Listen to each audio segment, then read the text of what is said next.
don't be fooled by my fancy clothes and my $10 haircut. I'm a little bit country, a tiny bit redneck. And I think everybody is at least a little bit redneck. Clap your hands if you're not afraid to admit you're just a tiny bit redneck. Yeah! This is the most honest crowd of women I've ever been in front of. See, and y'all, maybe some of you are like me. I try to hide it. You know, I'll dress up. I'll try to act a little hooty-hoo, but it'll sneak out when I don't mean for it to. My redneckosity. Somebody will be like, hey, Michelle, what's your favorite fruit? Without thinking, I'm like, a corn dog.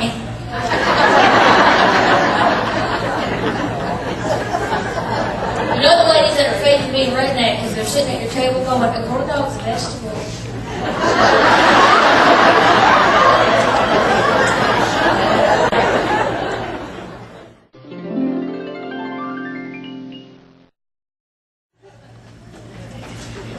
She keeps trying to get me into cooking too. Like, as growing up, my mom's motto was, if you can't microwave it, then you don't need to eat. She was busy though. I gotta give her, you know, I'd ask, like, what's for dinner? And she's like, imagination. Again? Get that last guy. And it was always, you know, cool when I would go stay the night at my friend's house, whose moms would like make big, huge meals, because they would sit down and they would pray, and they were like, dear Lord, thank you for this pot roast and mashed potatoes, homemade gravy, corn on the cob, apple pie, steaming rolls. Amen. And I'm at home like, dear Lord, thank you for this hot pocket. And it's crispy, crunchy, tender, flaky crust on it. Everyone says, oh, you're having a baby, you gotta learn to cook. No, we don't. I have a husband that can cook, and it works out perfect around holidays, because I bet 90% of you poor ladies in here, Thanksgiving, Easter, Christmas, 3 days leading up to the big day, what are you doing, slaving in the kitchen? Yes. Nope, not me. When it comes time to dole out who brings what to family events, it's always the same thing. They're like, oh, okay, Sue, I need you to bring, the red velvet cake that you make, it's so fabulous. And you could bring the sweet potato casserole. Oh, and the broccoli and cheese. That's right, that'd be fabulous. Okay, and I'm going to need you to bring the spare ribs that you make. You can make some baked beans and coleslaw. And Michelle, what's that thing that you brought last year that was so good? I'm like, the ice? Yes!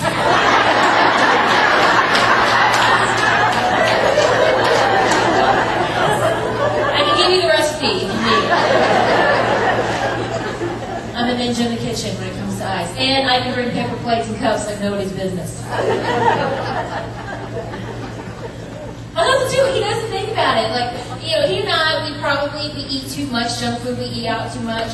And we both have a terrible, awful sweet tooth. And he's got to the point now that I'm pregnant, he will try to hide sweets from me. You can try to hide sweets from a pregnant woman. I will sniff them out like a Wolverine. He brought home Krispy Kreme donuts and hid them in the microwave. I'm like, you horse's butt. You want to hide it somewhere I won't find it? Try the oven. Or the dishwasher.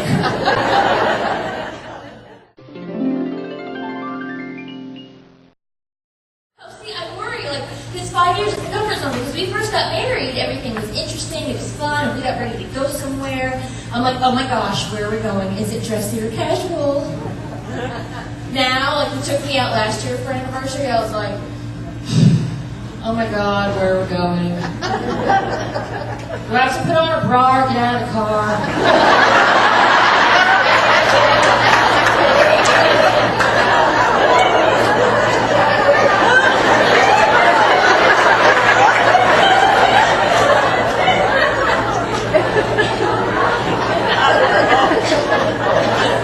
Luckily, no ladies, he took me to Waffle House, so I did not have to wear a bra. Because I'm crazy.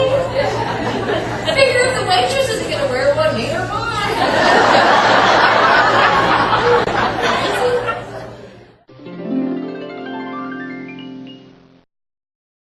Like, I mean, the internet. My father-in-law is totally guilty of that. He confuses words like nobody's business.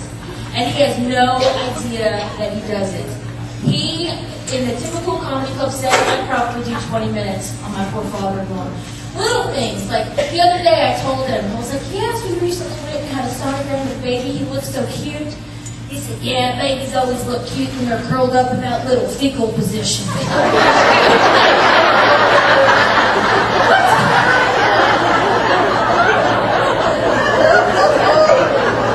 I think you mean fetal. Same thing. No, it's not.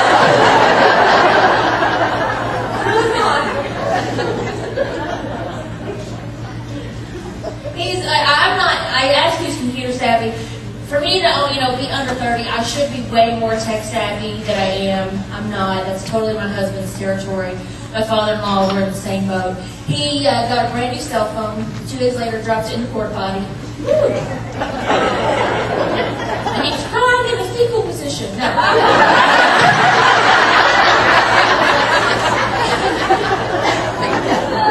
So we gave him one of my old phones. It's a total simple phone, but it was one. We made a mistake. It had a camera on it. 2 weeks later, he calls my husband, freaking out. The memory on his phone is almost out because he had taken over 700 pictures of the inside of his pocket.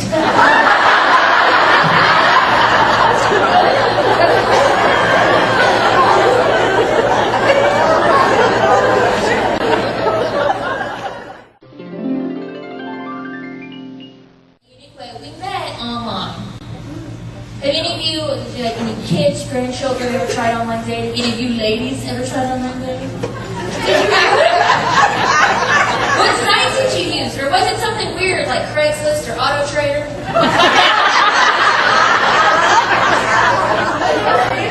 See, when I tell people that I met someone online, they always ask me, oh my goodness, did you use eHarmony? Because eHarmony is so popular. Let me tell you ladies, eHarmony is $50 a month. I'm a comedian. I would love, but not that bad. I'm on a budget. We met on don'tdiealone.com. It's $4 for 3 years. You don't find true love by then, you get a one-bedroom apartment and a bunch of cats. No, paid for you. No, it's really cute though. Like online dating, it'll change the whole dating dynamic though. And I am just so impressed that she's tried online dating. How many men have you met online?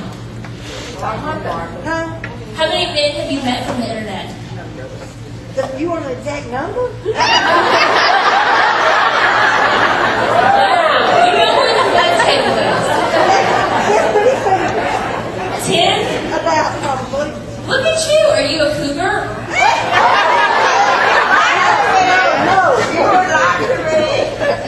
No, I don't want to raise another kid. I want to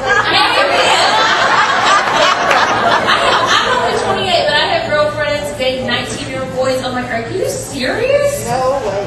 Good. Going out with my little brother. But then my little brother, who's 19, to me, like, age is just a number. Unless you're my 19-year-old brother.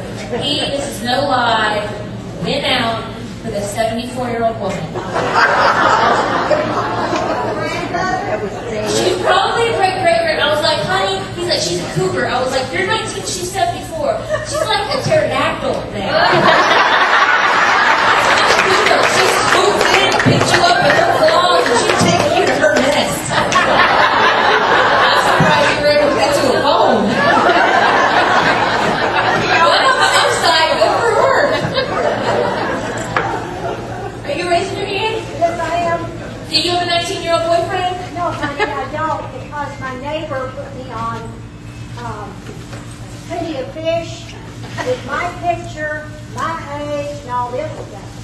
And my stipulation was I wanted somebody from 65 to 95. Every time I got on that thing, it said I wanted somebody from 20 to 25. I said, what the hell do I do with them, diaper?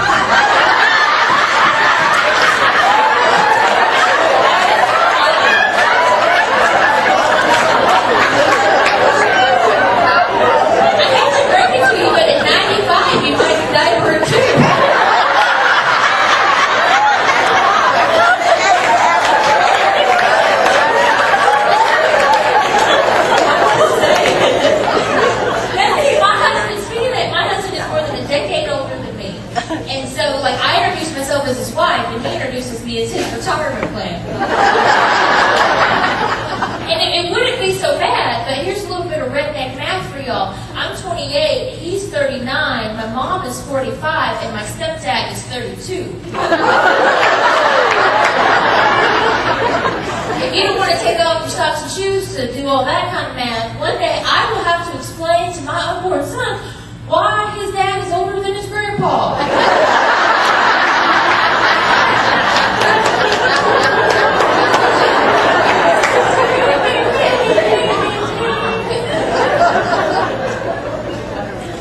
I did not expect to have somebody looking at it trying online dating. See, online dating, though, it changes the whole dating dynamic because you go on a regular first date, you're getting dressed, you're excited, you're like, ooh, I wonder where he's going to take me to eat.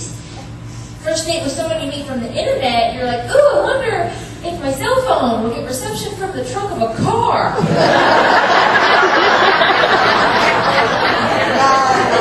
You never know, there's so many creepos out there.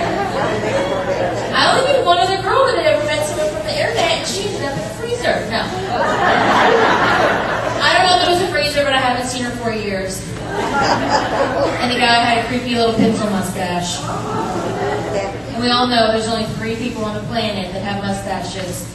That's perverts, pirates, and menopausal women.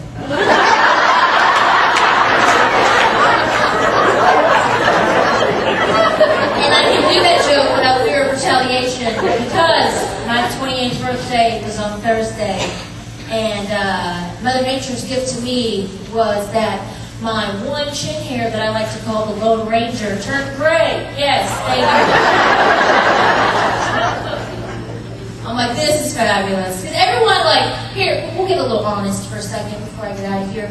I do, like, how many of you have the one straight chin hair, grows out, you may have more than one, sometimes I do. You're like, oh, I'm going to get it before it gets too long. You never find it till you're, like, shutting it in car doors.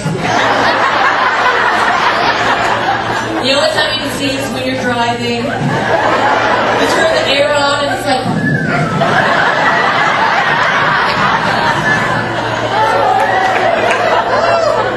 You can laugh and you can be like, oh, that is so not me! It's so big! The one, yes, and it grows in the same spot, but it's like a ninja. It knows. It does.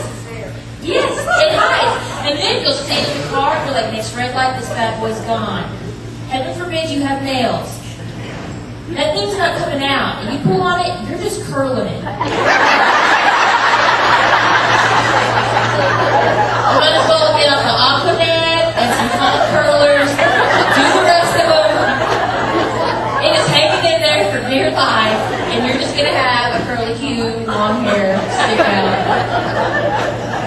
My husband luckily works at the stage where we can be honest with each other, and I'm like, ooh, babe, ooh, we're going to call in the landscapers for your ears. He's like, okay, Morgan Freeman, how about we shave your goatee?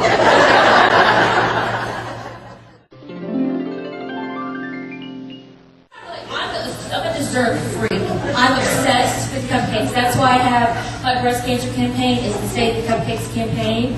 And I try to justify it in healthy eating. First of all, ladies, clap if you're with me. I think if you lick all the frosting off a cupcake and then eat it for breakfast, it should be considered a muffin. Muffins are healthy. Also, my husband, he knows how obsessed I am with cupcakes, so when he proposed to me by putting my engagement ring in a cupcake. It was so cute and romantic, but it backfired because he had to wait 3 days.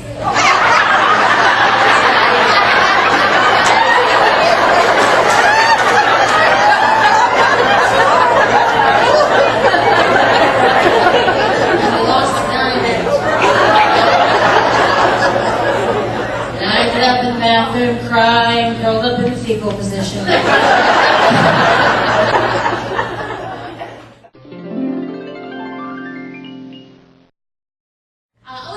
This. So I told you my husband and I, we did the online dating thing, and so for our first meeting, I was petrified.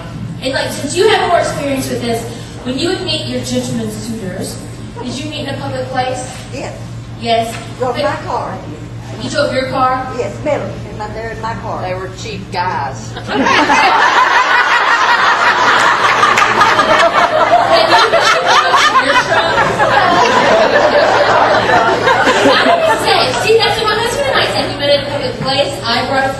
he brought a friend. I gave my friend 3 photos that I deemed appropriate to give to the news crews in the event that I would miss. And they were photoshopped, so I was like 50 pounds lighter. Like, they will not recognize me if they find me floating in a river. But I'm gonna look good on the side of a milk carton. So we met in a public place. And so beforehand, I was so scared because I heard all these horror stories. So I was sitting in my car and I'm like, please don't be a serial killer. Please don't be a serial killer. And he later admitted he was in his car going, please don't be a man. Please don't be a man. I'm Michelle Thomas. Thank you ladies so much. Bob Barker reminding you to help control the pet population. Have your pets spayed or neutered. Bye.